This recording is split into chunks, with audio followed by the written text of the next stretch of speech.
आज मैं लेके आई हूँ आप लोगों के लिए बेटी विवाह का गीत। तो गीत को सुनिए, पसंद आए तो लाइक कीजिए, सब्सक्राइब कीजिए और ज़्यादा से ज़्यादा शेयर कीजिए। और गाना सुनने के बाद कमेंट ज़रूर कीजिएगा कि गाना आप लोगों को कैसा लगा। प्लीज़ चलते हैं गाने की तरफ।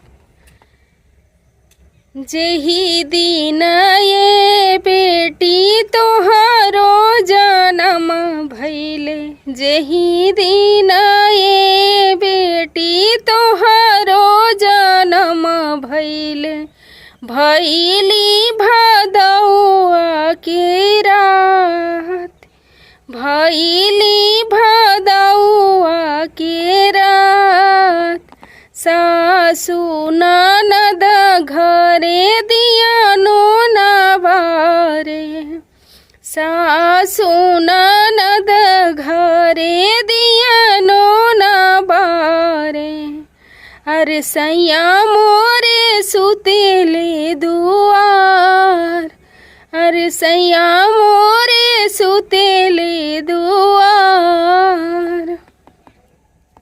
जेही दिन ये बेटी पापा बर खोजेले, जेही दिन ये बेटी पापा बर खोजेले, परी गईले पौआ में छाल, अरे परी गईले पौआ में छाल, बरा खोजी पापा हो घर के लावटले, बरा खोजी पापा तोहरे घर के लावटले, अरे उनकर माई लिहली मुहावा घुमाए, अरे उनकर माई लिहली मुहावा घुमाए, बेटा जो होइते त बने बने न भटकीते हो, बेटा जो होइते तो बने बने न भटकीते हो, बिटिया छानावे लिखा कर, बिटिया घुमावे लिगा,